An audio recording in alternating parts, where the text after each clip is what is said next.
Mine short today too, but before I start, I do want to introduce Nick Blum sitting back there at the Black Hat. He's also one of our directors at MID.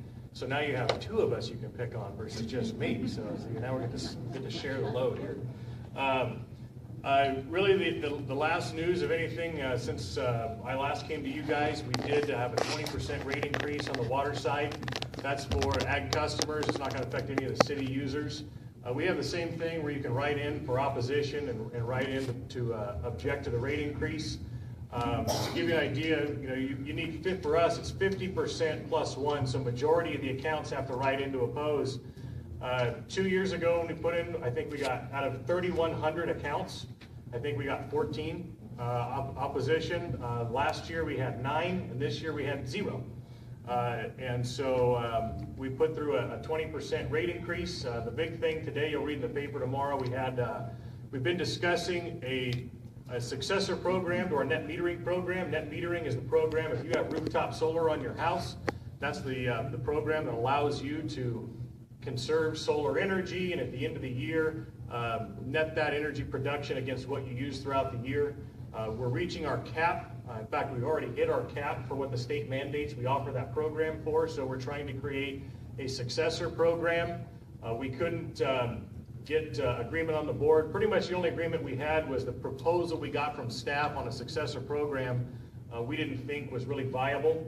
We didn't think it was a good program, so we're going to go back to the drawing board, and in June hopefully have an idea for another successor net metering program to succeed the one that we have currently, so that people can still put rooftop solar on their house, but also limit the impact of that to the district. I don't know if most people realize there's a lot of subsidies that go into solar. Each solar customer, if you have rooftop solar, receives about $900 a year in benefit from non-solar customers. And so the reason for creating the successor program is to reduce that number down, so non-solar customers are having to continue to pay for other people's solar systems. But we'd want to do it in a way to still give people the option to put solar in and not discourage solar in the area. So it's kind of a tricky way to do, to try and find some common ground there, but that's what we're working on. And in June, hopefully we'll have something there that will be a successful successor program. And that's pretty much what we have going on right now. Any questions? Yes, sir. Yeah, I forget where I've seen it, whether it was on the local news or newspaper or something, but anyway, there was something about the MID, people draw lawsuit against MID for rates or something passed or something. Right, so I can kind of summarize what you've seen, because so there was a lawsuit filed against MID from that they're hoping to get class action status for electric ratepayers, saying they're subsidizing the water side. And so that's a long process that's going to take place. What I can tell you is everything MID does is legal. One of the issues that they bring up is that the electric side is paying for the water side for receiving no benefit.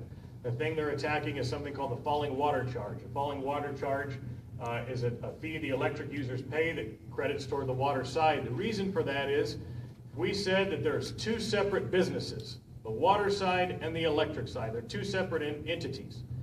Who owns the water behind the dam? Well, the water side does, right? And you have to use that water to put through the turbines to generate power. So if you're the electric side, you need to use someone else's water to generate power. And so MID has a fee basically that says we're using that. If PG&E owned the water behind the reservoir and MID was just an electric company, do you think they'd let you put the water through, use their water and put it through the turbines for no charge? No, they wouldn't. And so that's really the charge that's out there. It's sort of unfair. The Modesto Bee will not give you good coverage on it. They will really tell you one side of the story and one side of the story only. But what I can tell you is there is a benefit that the electric side is receiving. It's the falling water that's going through to generate the power, and that's what the compensation is for. So there is a lawsuit that was filed. I'm confident that the rate structure that MID has will be found to be absolutely lawful. But it will take a long time probably before you even hear anything on it. There's a lot of other stuff that has to happen in the meantime. So yes, there's something there, but you won't hear any updates on it for quite some time. Any other questions? So Jake, this falling water, what does MID pay for the falling water? mean, what, do they pay for the water, or does it, they just get the water? So the water, we own the reservoir, right? The Right. district owns the reservoir, the water goes in it. But if the argument is there's two sources, right? You can't, Right, but what does MID pay for the water? Is it just, no, there's no, they get it for free, like sunshine? certainly. Well, Right. you paid for the reservoir. You built the reservoir. You have the cost of the reservoir, the cost to maintain the reservoir, the FERC licensing we're going through, which is gonna cost the district $25 million. So you own the reservoir and the ability to store water and own the water rights and secure those water rights to store the water.